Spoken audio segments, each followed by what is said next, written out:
오늘 본문 1절에서 11절까지는 유다의 죄에 대한 고발을 다루고 있고 12절에서 18절까지는 에레미야의 기도가 기록되어 있습니다. 이렇게 크게 두 부분으로 나눌 수 있는데요.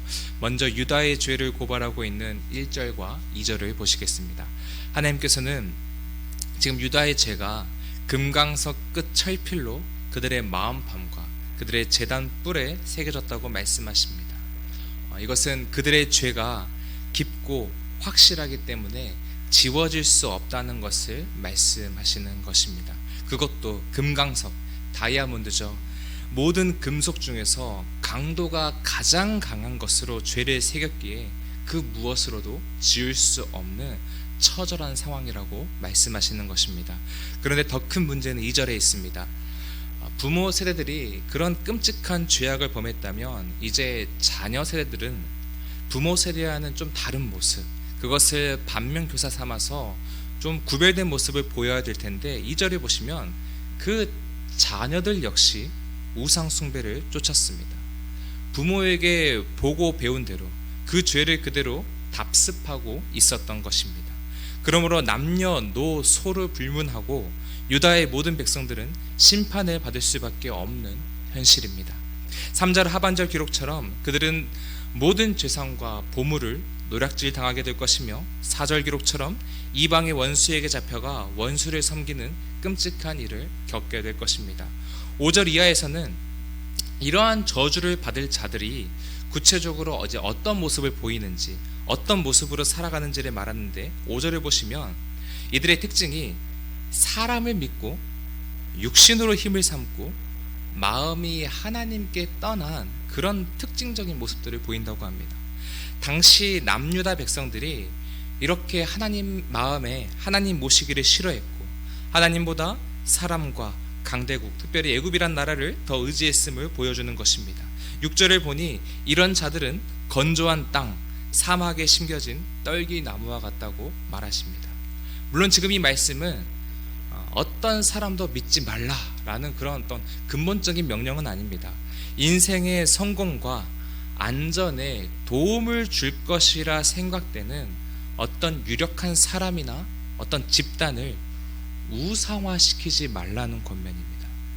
그러니까 어떤 특정한 사람들을 하나님보다 더 신뢰하고자 하거나 그 사람들과의 관계성, 이 관계에서 오는 안정감으로 내 내면의 불안감을 잠재우려는 시도를 그치라는 권면이시죠. 사람을 우상시하여 그에게서 안정감을 얻고자 하는 사람은 6절의 기록처럼 그 인생이 사막 한가운데 놓인 것처럼 느껴지면서 그 영혼은 곧 메말라 죽게 될 것입니다. 사람에게서는 절대로 생명의 물을, 참 평안과 안식을 공급받을 수 없기 때문에 그렇습니다. 그렇다면 저주가 아니라 복을 받을 자들은 어떤 모습을 보일까요? 7절에 보니 여호와를 의지하며 그분을 의뢰하는 모습을 보인다고 합니다. 8절에서는 이런 자들은 사막이 아니라 물가에 심기운 나무 같아서 언제나 청청하며 가뭄에도 걱정이 없고 그 결실이 풍성할 것이라고 말합니다. 바로 이것이 하나님을 의지하는 자들이 누릴 복과 은혜입니다. 그러나 이 말은 하나님을 의지하는 사람은 인생의 고통과 시련을 전혀 겪지 않게 될 것이다 라는 그런 의미는 아닙니다. 그런 시련에 전혀 영향을 받지 않게 된다거나 언제나 쉽게 이길 수 있다는 뜻도 아닙니다. 비록 그 인생에 고통과 시련, 고난이 있다 하더라도 그것으로 인하여서 그 영혼이 메말라 타들어가는 것과 같은 그 절망감에, 깊은 절망감에 사로잡히진 않는다는 의미입니다. 어떻게 그들은 진액이 마르는 것 같은 그런 처절한 절망감에 빠지지 않을 수 있을까요? 그 영혼의 깊은 중심에는 마르지 않는 샘이 흐르고 있기 때문에 그렇습니다. 그 샘에서 하루를 믿음으로 살아내고 견뎌낼 능력이 성령의 도우심이 늘 공급되고 있기 때문에 그렇습니다. 이처럼 하나님은 당신을 신뢰하며 의지하는 영혼들이 꺾이지 않고 메마르지 않도록 그들에게 생명의 물을, 성령의 능력을 늘 공급해 주십니다. 바라기는 저희 모두가 진정 하나님 한 분만을 더욱 의지함으로써 물가에 심겨진 나무와 같은 인생이 되기를 간절히 소망합니다. 9절 이하부터는 하나님께서 이제 어떻게 저주받을 자들을 판단하시고 또 저주를 실행하시는지가 기록되어 있는데 10절에 보니 여호와께서는 사람의 심장, 즉 마음의 중심을 살피시어 판단하신다고 말씀하십니다. 이것은 유다 백성들이 아무로 겉으로 외면적으로만 나 여호와를 섬기는 척 예배하는 척을 할지라도 그 속마음은 인생의 힘과 사람과 우상을 더 의지하고 있다는 것을 다 꿰뚫어 보고 있다는 말씀이십니다.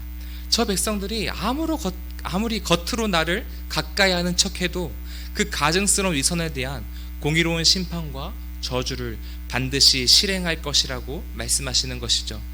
이렇게 하나님의 복과 저주의 메시지가 끝나자 에레미야는 하나님께 기도를 합니다. 그 기도 내용이 12절에서 18절까지 기록되어 있는데 13절만 제가 읽어보겠습니다.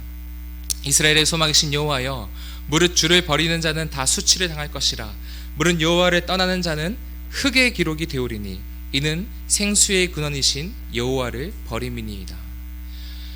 하나님을 떠난 사람들은 흙에 기록될 것이라고 그가 지금 고백하고 있습니다. 이 말이 어떤 의미일까요? 흙에다 자신의 이름을 아무리 진하게 써놓아도 또 아무리 깊이 새겨놓아도 더 나아가 그 땅이 아주 굳어 있다 하더라도 비가 내리고 바람이 불면 흙에 새긴 이름은 금세 지워지고 맙니다. 흔적도 없이 사라지고 말죠. 즉 하나님 앞에서 흙에 써둔 것처럼 금방 사라지고 없어져 버릴 존재, 영생을 얻지 못할 존재가 될 것이라는 의미입니다. 반대로 생수의 근원 되시는 하나님을 의지하는 자들은 그 이름이 어디에 기록될까요? 그 누구도 지울 수 없는 하늘의 생명책에 기록이 됩니다. 영생을 약속받게 되는 것입니다. 이렇게 에레미야는 하나님을 떠난 자는 반드시 영생이 아닌 영벌의 저주를 받을 것이라고 기도하면서 이 고백에 이어 하나님을 향해서 이제 좀 자신을 구원해 달라고 간청하기 시작합니다. 누구로부터 구원해 달라고 간청했을까요? 15절에 보시면 하나님을 떠난 것도 모자라 하나님과 자신을 대적했던 자들로부터 구원해 달라고 간구하고 있음을 볼 수 있습니다.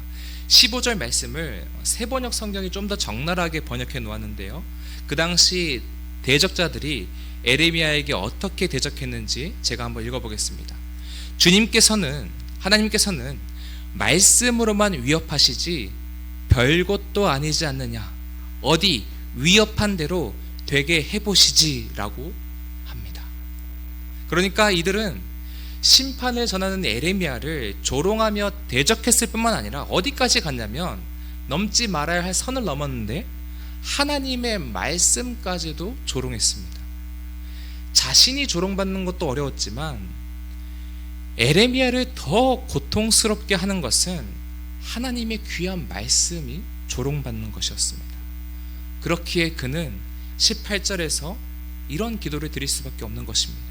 그 대적자들이 치욕을 당하고 재앙을 만나게 해달라고 하나님께 자신의 솔직한 심정을 토로하고 있습니다. 오늘 말씀 여기까지인데요, 두 가지 정도를 적용해보고 말씀을 마치려고 합니다. 첫 번째는 우리 그리스도인들은 희망과 축복의 메시지뿐만 아니라 회개의 메시지, 에레미야처럼 나의 죄를 지적하고 폭로하는 메시지도 귀담아 듣고 순종하는 자리까지 가야 한다는 것입니다. 당시 유다 백성들은 그 당시 활동했던 거짓 선지자들의 달콤한 메시지, 축복과 번영을 약속하는 그 메시지에는 경청했고 환호했습니다. 아마 아멘을 크게 부르짖으면서 굉장히 경청했을 것입니다. 그러나 심판을 예언하는 에레미야에 대해서는 15절의 기록처럼 조롱하고 거부하고 비웃는 태도를 보였습니다. 오늘 우리의 마음과 귀는 어떤 말씀에 더 초점을 두고 있는지 되돌아봅시다. 듣기 좋은 메시지에만 귀를 기울이다 보면 영적 방종에 빠질 수밖에 없습니다. 내 죄악을 찌르고 이기적인 자아와 탐욕과 세속성을 들추어내는 좀 부담스러운 말씀도 받아내고 소화시킬 수 있어야 성숙한 그리스도인의 자리에 설 수 있으며, 죄가 더한 곳에 은혜가 넘친다는 로마서의 기록처럼 하나님의 은혜와 사랑도 더 크고 부유하게 누릴 수 있게 되는 것입니다. 두 번째로 적용할 것은, 우리 그리스도인들은 조금 느리게 보이고 효율적이지 않게 보인다 할지라도 그래도 사람이 아닌 하나님만을 의지하고 하나님만을 힘으로 삼는 그 영적 싸움의 삶을 살아가야 한다는 것입니다. 오늘 말씀은 분명히 말합니다. 유다 백성들처럼 자기 힘, 육의 힘, 재물, 온갖 인간관계, 유력한 사람과 집단과 그런 것들을 의지하고 그 속에서 인생의 안정감을 확보하고자 하는 인생은 결국 사막에 심겨진 떨기나무처럼 메말라 죽는 비참한 저주를 받게 될 것이라고 말입니다.